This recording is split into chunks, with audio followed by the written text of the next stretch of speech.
Hello, YouTube. Here's my boy. Press the applications bell and the subscribe button in below. And thank you. And thank you.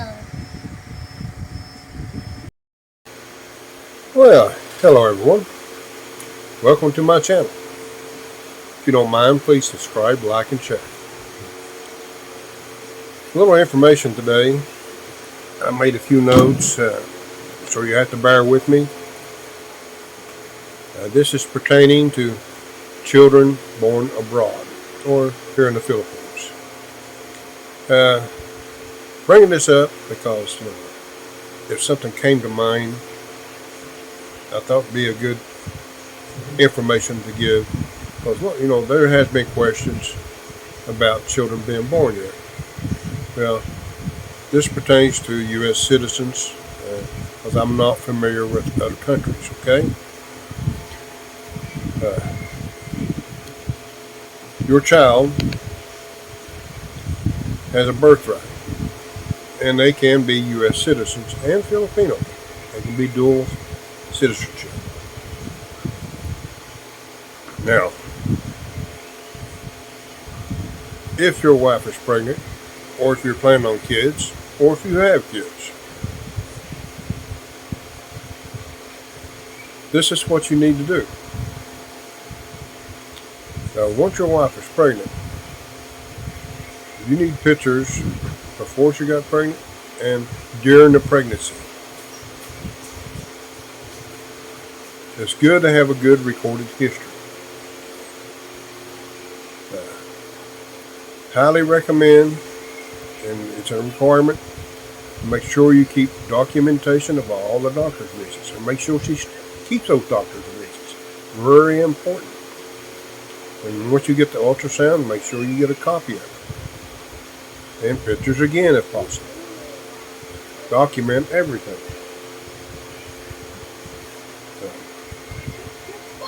Now you need your wife or girlfriend, whichever it is, it's a requirement that they have a passport also, a Philippine passport. Now, you'll need to get a list of current requirements for that. And I know if they're married, they'll have to go through the Department of Foreign Affairs and get the certificate from them for the seminar. That's a one-day seminar. And make sure, in some cases you may have to get some IDs.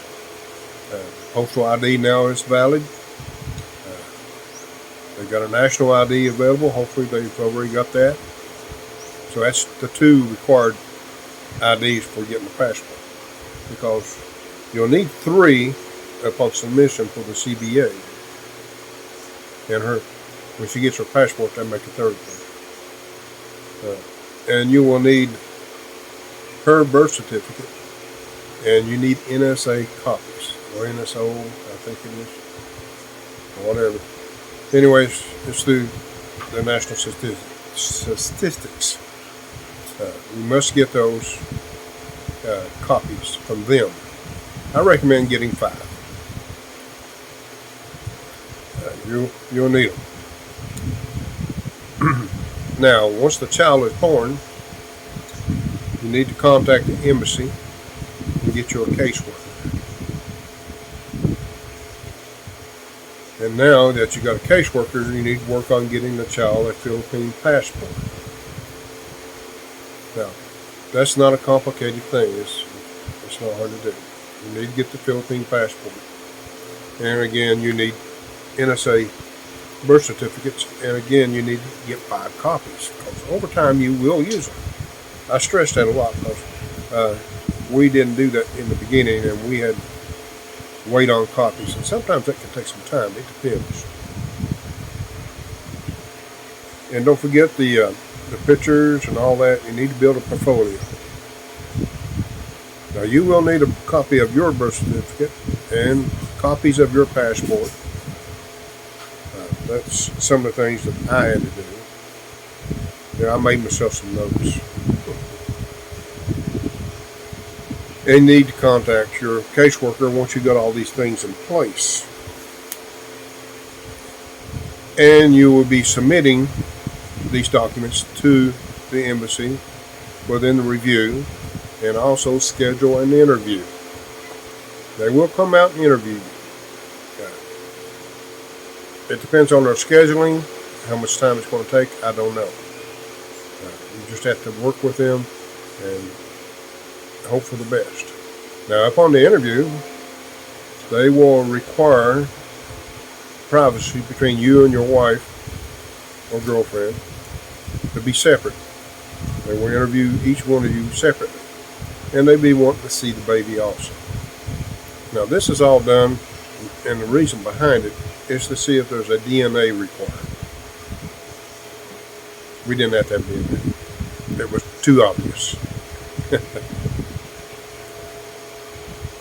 Now, you will receive, once they do the interview, in a few weeks' time or sooner, it depends, all these documents back. And you will have a Social Security card and your CBA, Certificate of Born Abroad, in hand. Now, this step here, well, I was not informed of at that time. The Social Security card that is issued at that time is not valid. Now, you wonder why. But anyway, the next step is you need to open a bank account for direct deposit. Now, we opened at Virgil's in my wife's name. Now, you can do it in yours. But you keep in mind, if something happens to you, it's going to be a real hassle for your partner or wife to access those funds again. And it could take some time. And you know, if you don't have any reserves or her set up to where she has funds, that could cause a lot of problems. And if that's what you know, that's putting stress on your child you don't have to. Now, I actually opened a Virgil's account in my wife's name. Now, the way it's stated on the account, it's my wife's name for my son and their full name. Now, once you get to, let you know what bank we use. We use BPI because they require zero funds for the account. And it's called a pension account, by the way. You need to make sure you tell them, because sometimes they don't understand what you're talking about unless you mention pension. You would think it'd be obvious, but no. Anyway, you need to ask for a pension account, and you're going to set it up for your son, and it has to be done in your wife for your son. And they will work with you if you be patient. And once you get this account open, you got to take all those documents you got, including the copies of your passport, your IDs, and all this stuff, put them back into a packet, and send them back to the embassy.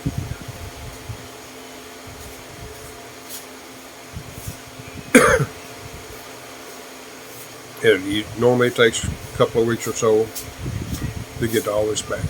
We got ours back through our 21.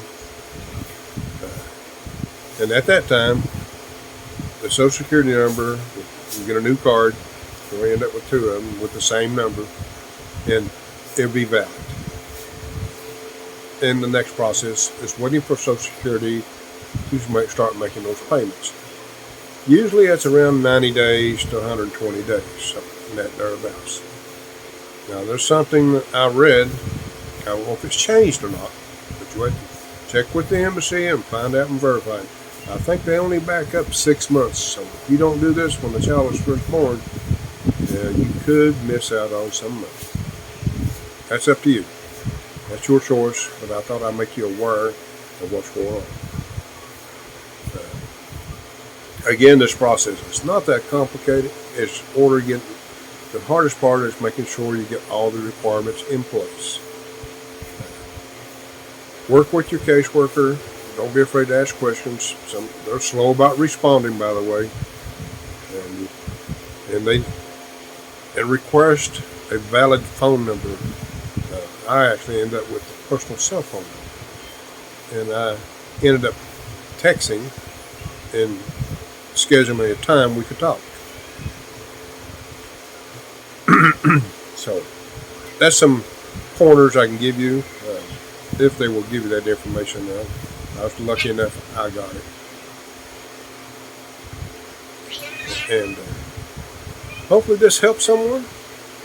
And I really appreciate all my subscribers, and appreciate everybody that watches this. So please subscribe, like, and share.